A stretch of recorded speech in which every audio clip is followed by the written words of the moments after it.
Hello and welcome to the Middle-Aged Encyclopedia. Chronic inflammation occurs when the immune system is engaged for an extended length of time, resulting in a variety of health problems. While some inflammation is required as a defense against infection or injury, chronic inflammation can contribute to chronic disorders such as heart disease, diabetes, and cancer. Diet is one strategy to control chronic inflammation. Several foods have been shown to cause inflammation in the body, while others have been shown to help reduce inflammation. This discussion will center on the foods that should be avoided if you have chronic inflammation. If you want to prevent chronic inflammation, you need to learn which foods can trigger inflammation and should be avoided.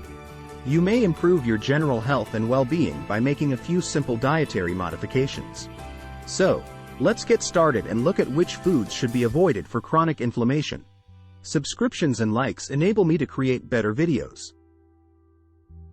First, cooking oil. Plant-based cooking oils, which are routinely used in homes and restaurants, are extremely high in omega-6 fatty acids while being extremely low in omega-3 fatty acids. While omega-3 fatty acids inhibit the inflammatory response, too much omega-6 fatty acid causes an inflammatory chemical response in the body. These culinary oils include polyunsaturated fatty acid-rich vegetable oils such as grapeseed oil, corn and sunflower oil, and soybean oil. These cooking oils are frequently used in processed goods, baking, and frying. Instead of these oils, use olive oil, avocado oil, or coconut oil. Second, processed meats. Because of its high levels of saturated and trans fats, as well as preservatives and chemicals, processed meats is thought to exacerbate inflammation. These substances can cause inflammation by eliciting the production of cytokines and other inflammatory molecules that can cause long-term harm to cells and tissues. Sodium, nitrates, and nitrites, used to preserve and enhance the flavor of the meat, are often present in high concentrations in processed meats such as sausages, hot dogs, bacon, and deli meats. However, there are some potential side effects associated with these substances, such as an increased risk of inflammation if eaten in sufficient quantities. In addition, chronic inflammation is linked to many other chronic diseases, including as heart disease, diabetes, and cancer, and processed meats have been linked to an increased risk of these diseases. So, it is recommended to consume fewer or no processed meats and more lean protein sources such as poultry, fish, beans, and lentils, which are less prone to promote inflammation and give other vital nutrients to the body. Third, alcohol. Alcohol's capacity to suppress the immune system and set off inflammatory reactions has earned it a negative reputation when it comes to reducing inflammation.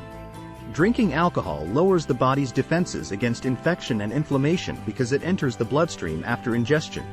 In addition to causing tissue damage and contributing to chronic inflammation, alcohol intake has been found in studies to enhance the production of pro-inflammatory chemicals such as cytokines. Furthermore, alcohol can disrupt the gut flora, which has an important function in modulating the immune system and reducing inflammation. As a result, chronic inflammatory disorders such as alcoholic liver disease, pancreatitis, and cognitive impairment can develop due to heavy alcohol usage, which can also damage other essential organs like the liver and pancreas. So, those with a predisposition toward inflammation or chronic diseases should adhere to the established guidelines for alcohol use. No more than 1 drink per day for women and no more than 2 drinks per day for men. You can help your body fight inflammation and feel better all over if you cut back or quit drinking. Fourth, sugar. A high sugar intake has been linked to numerous health issues, including but not limited to obesity. Furthermore, sugar is the root cause of metabolic syndrome, which includes conditions like diabetes and hypertension. It promotes the growth of pathogenic bacteria in the intestine and acts as a source of nourishment for cancer cells, allowing them to proliferate. Sugar is inflammatory in and of itself due to its acidic nature. Honey water is the ideal thing to drink when you're craving something sweet. Fifth, artificial sweetener. It is believed that artificial sweeteners are hazardous for inflammation because they can alter the gut microbiota and cause the body to react with inflammation.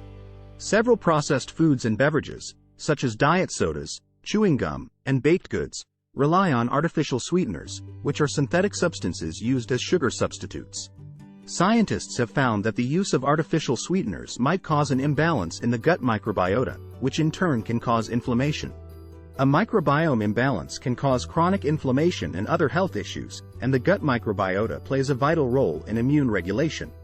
Aspartame and saccharin are only two examples of artificial sweeteners that have been found to stimulate the body's production of inflammatory cytokines, which can further exacerbate inflammation.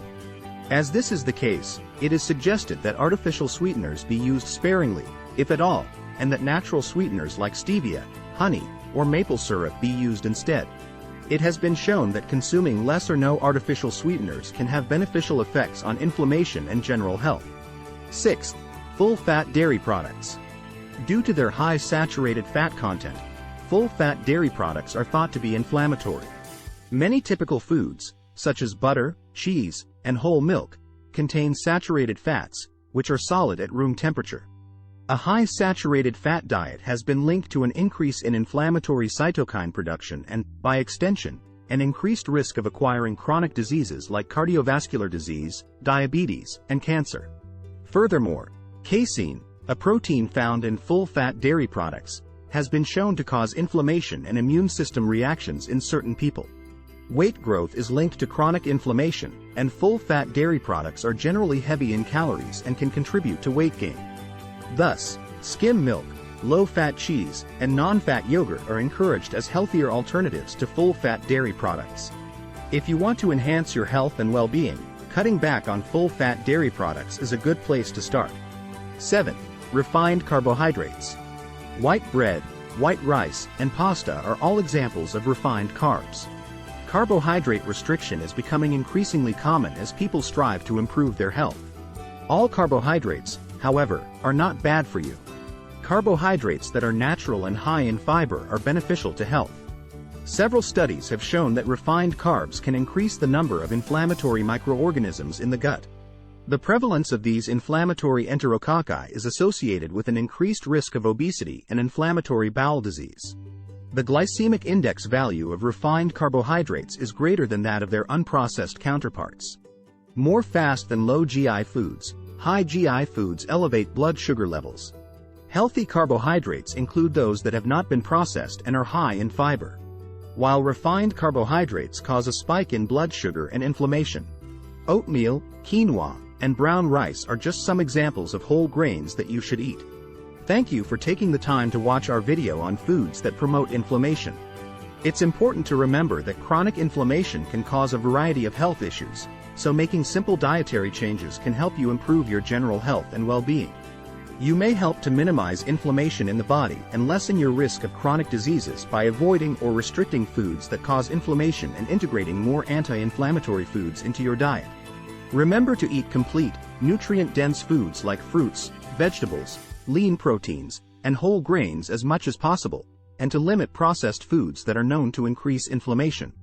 Please leave a comment to let us know if and how much this video benefited you. Please give this video a thumbs up if you found it useful, and don't forget to subscribe to our channel for more health and wellness material. Thank you for watching, and we'll see you next time.